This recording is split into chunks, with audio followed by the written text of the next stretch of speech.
Vou chamar aqui agora a Fernanda, do IBAMA, que é também nossa conselheira da Anclivepa, para a próxima palestra.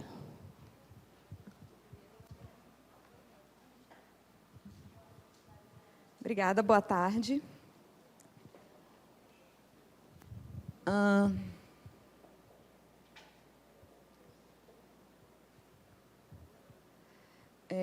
Eu vim representando o IBAMA. Na verdade, eu sou veterinária, mas dentro do IBAMA eu não sou veterinária. Dentro do IBAMA eu sou analista ambiental.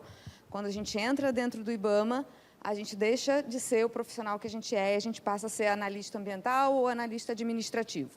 E isso é um dos motivos pelos quais eu não estive dentro de nenhum abrigo. Eu não fui permitida estar dentro de nenhum abrigo porque eu trabalhei a enchente toda mais como analista ambiental. Mas, nos finais de semana, eu podia ser veterinária. Então, eu tenho algumas coisas que eu fiz durante os finais de semana. Eu também não... durante a enchente, eu ainda estava no setor do CETAS, do Centro de Triagem de Animais Silvestres. Então, eu vou trazer um pouco do que aconteceu conosco no CETAS. E... eu não trabalhava no setor de emergências. A gente tem, dentro do IBAMA, um setor específico de emergências ambientais, tá? Onde a gente é treinado, e a gente é capacitado e a gente atua em diversos estados. Para a palestra de hoje, quem deveria ter vindo seria a Marlova, que é a chefe do setor de emergências ambientais. Só que, como o quantitativo de pessoal nosso é pequeno e a necessidade é muito grande, a Marlova está indo para São Paulo para ajudar no pessoal de São Paulo que está precisando da atuação de alguns profissionais lá da emergência. Então, o cobertor é pequeno, mas a gente sempre tenta ajudar. Então, o que acontece é que muitos dos profissionais da emergência acabam sempre deslocando de um lugar para o outro. Então, por isso que hoje eu estou aqui apresentando e não a Marlova. Então, eu vou falar um pouco, mas eu não estive dentro de nenhum gabinete, eu não estive dentro de nenhum setor de comando. Eu estive atuando como analista ambiental, mas eu vou trazer tudo que me foi passado para vocês da melhor forma possível, dentro do que eu vivi também. O IBAMA, como eu falei, a gente tem um setor de comando de emergência. Então, já se sabia como é que seria. E a gente teve uma estrutura organizacional que separou em 4 sessões. A sessão de operações, de planejamento, de logística e de administração, para poder entrar com as ações necessárias. Inicialmente, todos esses setores foram compostos por servidores aqui da superintendência, aqui de Porto Alegre, até porque ninguém entrava e ninguém saía. Depois, quando conseguiu a movimentação e a vinda de outras pessoas, diversos servidores, diversos estados do Brasil vieram nos auxiliar e a gente teve uma rotatividade muito grande de pessoal vindo nos ajudar por diversos meses, né? A gente sabe disso, como é que foi. Então, foi uma tarefa muito grande. Eu vou falar mais sobre a parte de fauna aqui, que estava dentro da seção de operações. Então, dentro da seção de operações, a gente tinha o grupo de fauna, a força-tarefa de suprimentos e a força-tarefa aquática. Dentro do grupo de fauna, a gente teve 2 forças-tarefas, tá? A primeira delas era do resgate, óbvio, que, num primeiro momento, não importava se você era veterinário, se você não era veterinário, se você tinha conhecimento, todo mundo foi resgatar dentro das possibilidades. Por que eu digo dentro das possibilidades? Porque, no primeiro momento, 2 das nossas embarcações ficaram embaixo d'água. Então, no primeiro momento, o nosso desespero era exatamente porque estava nos jangadeiros, a nossa embarcação estava presa e ela ficou embaixo d'água. Então, num primeiro momento, o que a gente tinha que fazer? A gente tinha que tirar as nossas embarcações, ver o motor, a gente tinha que colocar a roda para funcionar e poder. Enquanto isso, uma equipe resolvia o problema das embarcações, as outras equipes conseguiam embarcações emprestadas, conseguiam a forma que conseguiam e íamos para a rua, tá? Num primeiro momento, gente, quem conhece o IBAMA sabe que o IBAMA ficou embaixo d'água, o CETAS ficou embaixo d'água. Então, o que a gente fez? Se eu não me engano, no IBAMA, acho que são mais ou menos uns 10, 11 carros. A gente não tinha onde colocar os carros do IBAMA, só para vocês terem ideia. Tá? Na quinta-feira, antes de iniciar as enchentes, o Rodrigo Dutra, eu lembro como hoje, e ele falava, vai a água chegar aqui, vai a água chegar aqui, vai a água chegar aqui, e a gente falava, não é possível, a água não vai chegar aqui, a gente está muito longe. E ele falava, a água vai chegar aqui. E aí a gente começou uma mobilização interna nossa, tá? Isso eu vou falar mais para frente em relação ao CETAS, o que aconteceu, porque o CETAS também ficou embaixo d'água. E com ele falar tanto que o IBAMA ia ficar embaixo d'água, nós dividimos entre nós, servidores, que morávamos em áreas que seriam seguras, cada um levou um carro para casa, coisa que não é normal, os carros não dormem em casas de servidores. Mas, naquele momento, como havia essa previsão de que o IBAMA pudesse ficar embaixo d'água, cada um levava um carro para casa e ficava sob aviso de qual seria a demanda no dia seguinte. Uma dessas pessoas fui eu. Por quê? A gente não sabia o que aconteceria e quais seriam as demandas. E aconteceu o que aconteceu e a gente começou com os resgates do jeito que a gente podia. Tá? Foram inúmeras gaiolas, animais domésticos, silvestres, pessoas. A gente não separava. Assim, porque se você for parar para pensar, o que o IBAMA deveria resgatar? Silvestre. O que a gente já aprendeu nos históricos de todas as emergências que a gente já acompanhou? Os silvestres que são resgatados são aqueles que foram abandonados em gaiolas. Os silvestres de vida livre raramente vão ser resgatados, eles conseguem fugir, exceto os casos, eu não sei se consegue ver naquele último slide, um gato do mato. Aquele foi resgatado, ele estava machucado, ele estava com uma fratura, ele foi tratado, depois ele foi solto. Mas foram casos muito, muito esporádicos de animais silvestres que foram resgatados. E esses, na enchente, e em Brumadinho, em Mariana, em todos os outros, a gente percebeu a mesma coisa, observou a mesma coisa. Mas gaiola é demais. Eu resgatei e fui acompanhar várias gaiolas. E o mais triste, era simples, era só abrir. O bicho voa. Não é que nem um gato e um cachorro, porque, assim, para quem não me conhece aqui, muitas pessoas me conhecem, eu sou Fernanda, eu sou analista do IBAMA. Mas, sim, eu sou Fernanda, eu tenho um projeto, eu faço SED. Eu não sei se todo mundo conhece o que é SED. SED é captura, esterilização e devolução. Eu tenho há 15 anos um projeto de captura, esterilização e devolução de gatos de rua nos finais de semana. Isso é fora do IBAMA, isso não é a Fernanda analista, isso é a Fernanda veterinária. Então, assim, eu conheço muitos protetores, eu lido com muitos protetores, e muitos falaram para mim, Fernanda, eu tinha 10, eu tinha 15 animais na minha casa. Eu peguei os que eu consegui. Eu não tinha gaiola para todos, eu não tinha caixinha de transporte para todos. Eu peguei os que eu consegui. Eu voltei e eu não encontrei. Diversos protetores falaram isso para mim. E eu vou falar o quê? Você estava errado, você devia ter ficado na casa. Sabe, é muito difícil você julgar a pessoa naquele momento. Mas uma gaiola com passarinho, não. Isso não, gente. Me desculpem, mas era só abrir a gaiola. E eu fui receber várias gaiolas, onde eu encontrei 8 passarinhos mortos e 2 vivos. Provavelmente morreram ou de sede, ou de fome, ou de estresse. Sabe? Isso foram inúmeras vezes. E inúmeros resgates também aconteciam assim. O local do resgate recebia um papagaio, recebia uma caturrita e recebia um passarinho. Não sabia o que fazer, porque gato e cachorro, todo mundo mais ou menos sabia o que fazer, mas com silvestre, ninguém sabia o que fazer. Aí entrava em contato com a gente falava, segura que a gente está indo para aí. Quando a gente chegava no local, já tinham passado um dono ou pseudo-dono e já tinha levado o animal embora. Isso aconteceu inúmeras vezes, e isso é um ponto que a gente vai precisar discutir mais para frente sobre o que aprendemos em relação a isso. Tá? Os resgates foram feitos durante todo o período de necessidade e resgatamos animais doentes, levamos para veterinários, levamos para para clínicas parceiras, levamos para a URGS e, inclusive, levamos para a nossa própria casa. Aquele último lá é o Popó. Aquele lá é a minha maior felicidade. Aquele lá chegou para mim para eu fazer eutanásia, porque ele vinha com a suspeita de esporotricose. E quem sabe que eu sou gateira, eu sou a louca dos gatos, e eu falei, meu Deus, eu não posso, isso era de noite, aquele frio.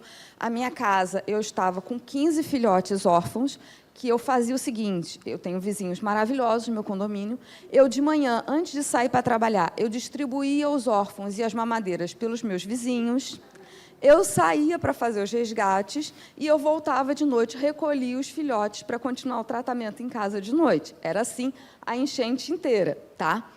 O Popó, eu falei, meu Deus do céu, eu não tenho mais lugar, eu estou com 15 filhotes órfãos, onde que eu vou enfiar o Popó com esporotricose?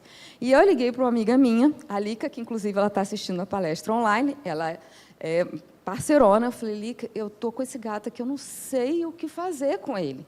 Ela pega que a gente vai dar um jeito. E hoje o Popó é um gato lindo, ele inacreditavelmente ele mudou de cor, ele chegou para a gente clarinho agora, ele é um gato cialata agora escuro, preto. Ele foi adotado por uma tutora aqui de Canoas, inclusive, que quando ficou sabendo da história dele, se comoveu e se apaixonou e vive super bem hoje, sem esporo, tratado, saudável. Então, assim, tivemos muitas histórias tristes, mas também tivemos muitas histórias felizes de resgates. E tivemos resgates impossíveis, tá? O jacaré do Menino Deus, fui eu que fui atrás do bendito do jacaré do Menino Deus. E eu cheguei a desacreditar, eu falei, não é possível, não existe jacaré no Menino Deus. E aí, depois, eu encontrei com um biólogo, esqueci agora o nome dele, e ele falou, não, Fernanda, a minha equipe encontrou, realmente tem um jacaré, viram, realmente avistaram, é verdade. Mas, assim, são resgates impossíveis, porque não dá para resgatar um jacaré dentro da água. Ele é um animal que ele tem uma capacidade, uma força, uma habilidade dentro da água que vamos juntar 10 homens, e 10 homens não vão tirar um jacaré de dentro da água. Quem sabe fazer um resgate, quem está acostumado com isso, sabe que é um resgate impossível. E outro resgate impossível são as capivaras da Ipiranga. São vários diagnósticos que a gente já pensou para capturar essas capivaras na Ipiranga. Todos os diagnósticos de captura das capivaras da Ipiranga terminam com elas dentro do valão ali, mortas. Se você anestesiar elas, assim, sabe aquele filme... Ai, gente, como é que é o nome daquele filme do zoológico? Dos Madagascar. Eu adoro aquela anestesia do Madagascar, porque aquela anestesia não existe. Porque eles dão aquela injeção em 2 minutos, 2 segundos, o leão rodopia e cai. Isso não existe, né? Você dá uma anestesia, o animal vai demorar pelo menos uns 10, 15 minutos, com boa vontade, se der certo, para ele cair. Então, assim, se eu tento anestesiar esse animal com dardo, em 10 minutos ele vai estar lá dentro da água, ele vai morrer afogado. Ele tem uma força descomunal. Pega com pulsar, dentro da água, com rede, dentro da água. Então, assim, tem resgates que foram solicitados, mas que a gente tem que explicar para a população que são resgates impossíveis, ainda mais no momento daquele. Então, foram animais que vieram e, olha, essa foto é recente, foi meu marido que tirou semana passada. É uma família linda, está aumentando. Mas, sim, a gente vai ter que aprender a conviver, de repente demarcar, de repente cercar, mas, sim, resgatar é algo que é uma operação muitíssimo difícil e tem que ser muitíssimo bem pensada. E o Cetas? O Cetas ficou com 1,80 m de água. Tá? Esse aqui é o Rodrigo, esse primeiro aqui da frente é o Rodrigo, que fincou o pé que ia chegar à água. Graças a Deus, ele fincou o pé que ia chegar à água. Por quê?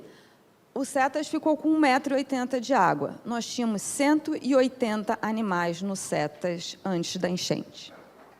Vocês já imaginaram tirar 180 animais de um local e levar para onde?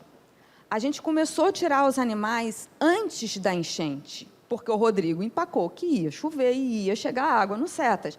E a gente tirou não acreditando, mas a gente tirou assim mesmo. E levamos para, graças a Deus, nós temos parceiros maravilhosos, como a Toca, como a Quinta da Estância, a URGS, levamos esses animais para esses locais todos e esvaziamos os CETAS. Os últimos animais que nós tiramos foi no sábado, com água já no tornozelo.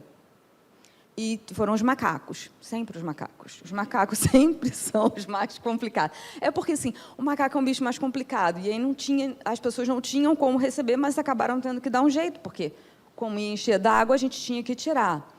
E a gente teve que reestruturar um novo CETAS, porque, no primeiro momento, a gente ficou sem CETAS, botou os animais nos parceiros, mas a gente teve que pensar o que fazer.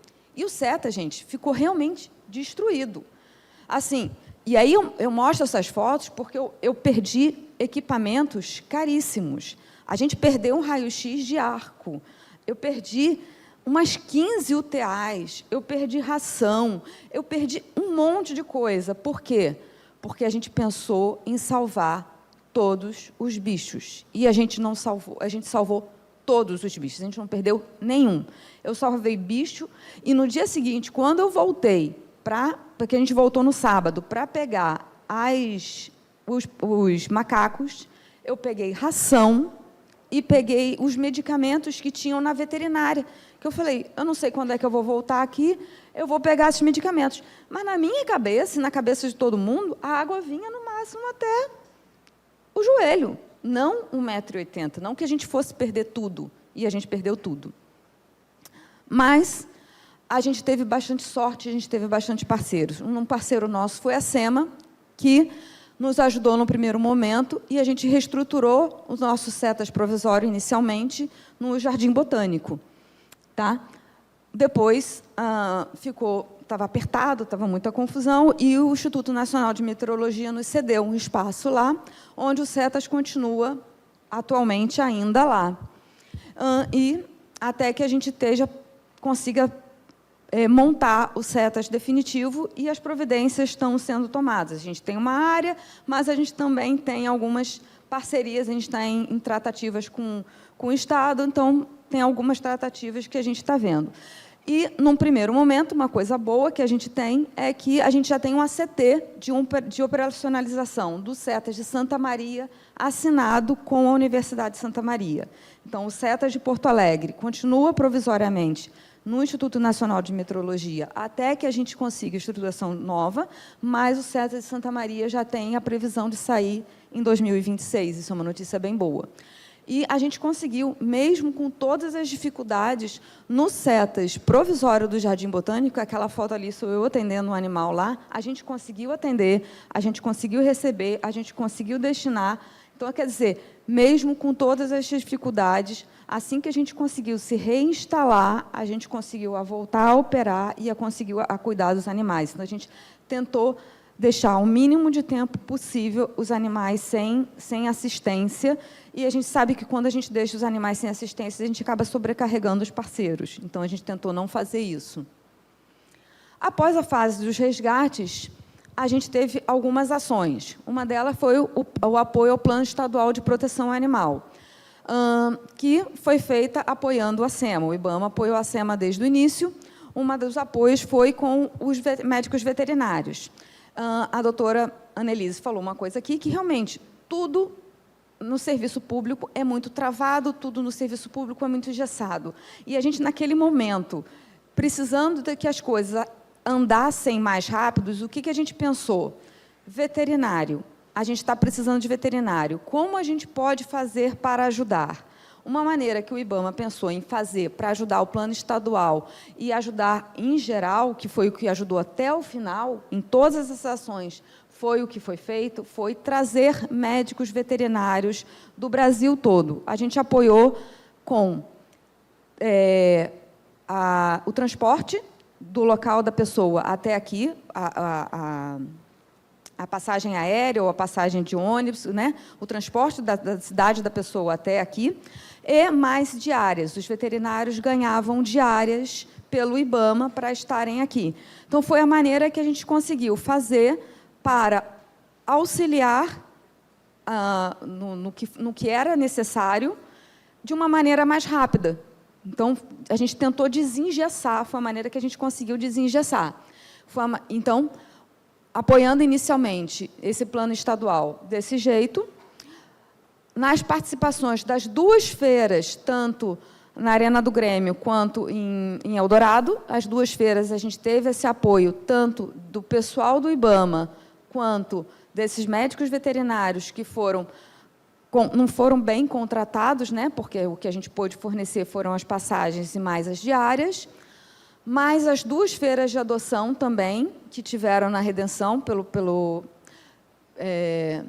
Taquari, o IBAMA também apoiou, tanto com os servidores quanto com os veterinários. Eu estive, tanto na feira do Grêmio quanto nas feiras de adoção, eu também tive, porque era final de semana e aí eu podia ir. E a gente teve apoio também às famílias das ilhas, que estavam alojadas na BR-290. A gente fez algumas ações lá com veterinários apoiando, que a gente viu, a gente levou ração, a gente levou atendimento veterinário, porque eram realmente muitos animais ali, a gente viu a necessidade. E apoio aos abrigos. Os apoios aos abrigos, gente, esses médicos veterinários que o IBAMA trouxe, permaneceram até dezembro. Até dezembro de 24 vieram médicos veterinários apoiando ao abrigo, que foi quando teve... foi o período da emergência. A gente conseguiu, a gente tentou esticar ao máximo possível para poder apoiar o máximo que a gente pôde. Então, foi isso que a gente fez. Então, aqui estamos nós, junto com a SEMA, junto com o GRADE, que, inclusive, também recebeu alguns veterinários, né, que foram apoio nosso também. Nas feiras também nós tivemos presentes. Os kits do MMA não foram pelo IBAMA, mas a gente auxiliou na distribuição dos kits. Então, a gente fez toda essa distribuição dos kits que vinham com medicamentos, leitor de microchip e EPI. E fizemos outras ações também, que a gente tem bastante orgulho, que não são ações de fauna, mas que elas acabam reverberando bastante na fauna. E uma ação que a gente tem bastante orgulho dentro do IBAMA é essa de mapeamento de risco, a dos drones. A gente tinha uma equipe muito capacitada, trabalhando com drones em áreas de riscos, fazendo mapeamento. E eles trabalhavam junto com a Defesa Civil, indicando quais eram as pessoas que estavam precisando de auxílio, quais eram as que não estavam. Então, todo esse mapeamento foi feito no Vale do Taquari, principalmente. Tá? Tivemos também aqui na região metropolitana, mas essa ação de mapeamento de área de risco ela foi feita principalmente no Vale do Taquari. Como falei, a gente também teve apoio à SUPES, como nossa superintendência ficou embaixo d'água, a gente precisava fazer com que ela funcionasse, a gente precisava voltar para lá, e eu posso falar para vocês que tem prédios, por exemplo, meu marido é promotor de justiça, e o Ministério Público Militar também ficou embaixo d'água. Meu marido continua até hoje trabalhando em home office. E a gente, do IBAMA, a gente arregaçou a manga. Aqui são servidores, também tem terceirizados, mas tem servidores. A gente arregaçou a manga, a gente foi lá lavar a superintendência para poder ver o que precisava fazer para a gente voltar a trabalhar.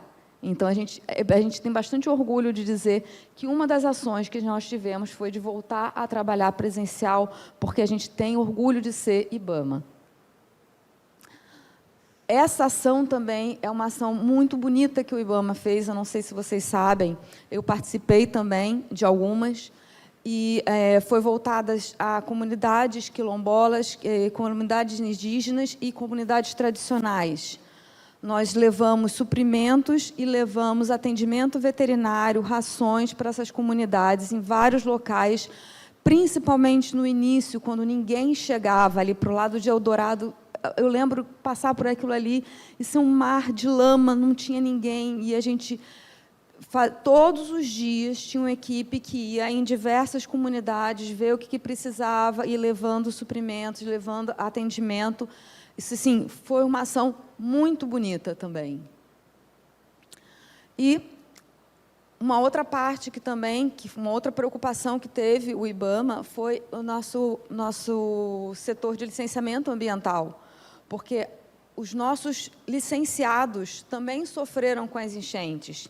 E uma preocupação que a gente tinha era que não houvesse prejuízo para a população por conta de algum licenciamento parado. Então, houve uma preocupação de que esses empreendimentos fossem vistoriados, fossem dado andamento o quanto antes, para que a população não ficasse, principalmente em relação às rodovias, às ferrovias e ao Porto de Rio Grande.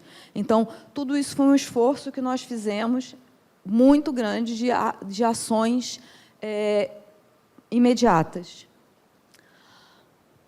Algumas lições que nós aprendemos. Informação de qualidade. Tá? Eu não me lembro quem foi, eu acho que foi a Carla que falou, que chegava gente e falava assim, de onde que veio? Da ilha. A informação, se as pessoas que trouxessem informação dos animais, quando chegasse nos resgates, falassem, olha, eu trouxe da casa do Zezinho, na rua tal, muitos animais não estariam em abrigos por tanto tempo se a gente tivesse as informações de qualidade. Por quê?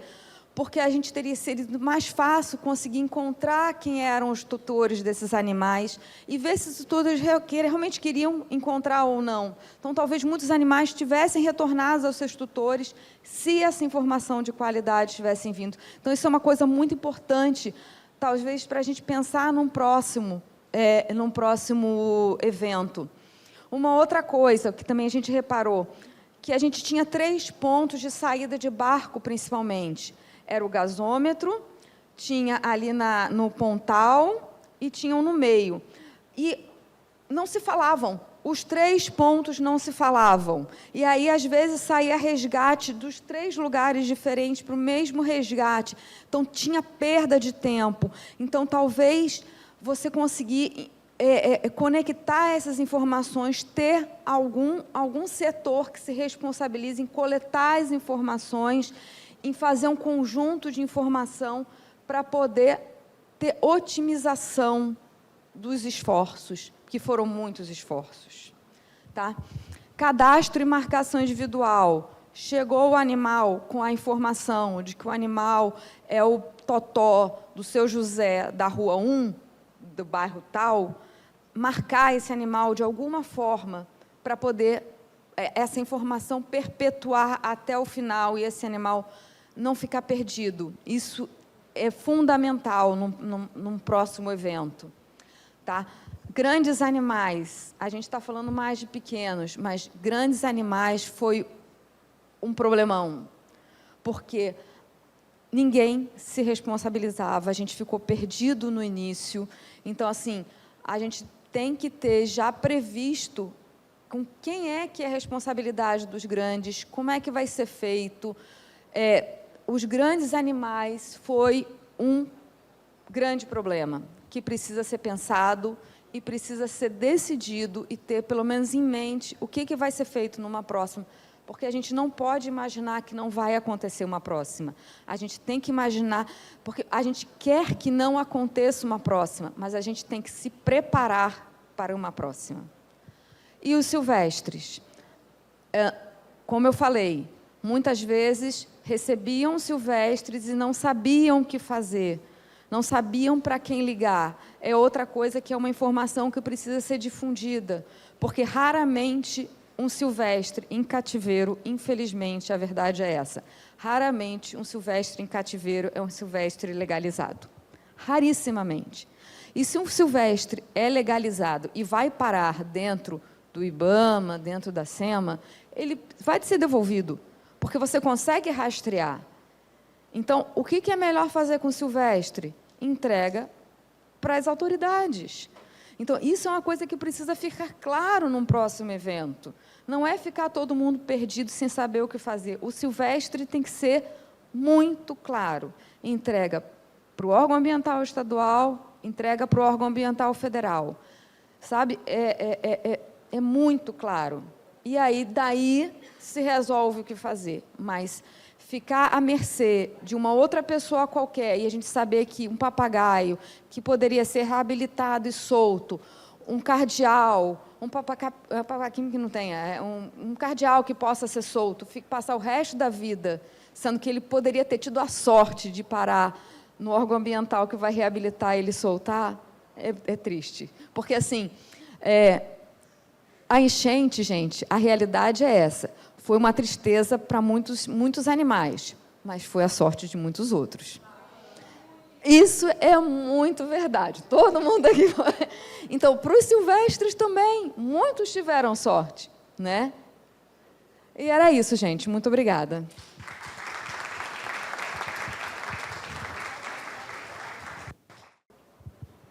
Eu queria fazer aqui 2 comentários. Um a respeito dos animais de grande porte, que a Fernanda falou.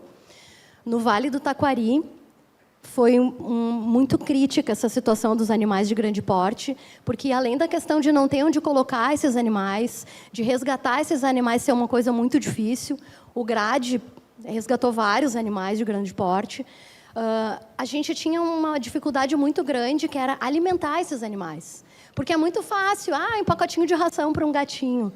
Animais grandes é tonelada, gente. É tonelada de ração, é tonelada de silagem, é tonelada de feno. E tinha alguns lugares que só de helicóptero, para a gente conseguir mandar a alimentação para esses animais. Então, assim, o Vale do Taquari, eu acho que a Vânia vai explorar bastante isso depois. Foi muito crítica a situação, porque não chegava nem alimento para os animais. Às vezes, tinha animais que gritavam de fome, porque não chegava alimento. E outra coisa também que eu queria agradecer aqui aos conselhos regionais de medicina veterinária. Diversos conselhos participaram ativamente, em especial o Conselho do Rio de Janeiro, né? Agradecer o doutor Diogo, o presidente, que colocou o doutor Eduardo, que está nos acompanhando online, totalmente à disposição. O doutor Eduardo é o presidente da comissão de desastres deles. Eles enviaram muitos médicos veterinários via IBAMA, né? Eu, particularmente, trabalhei com vários deles, o pessoal muito bom, que ficou do início ao fim. Teve gente que veio como voluntário, depois acabou ficando pelo IBAMA também. Então, obrigada aos conselhos regionais.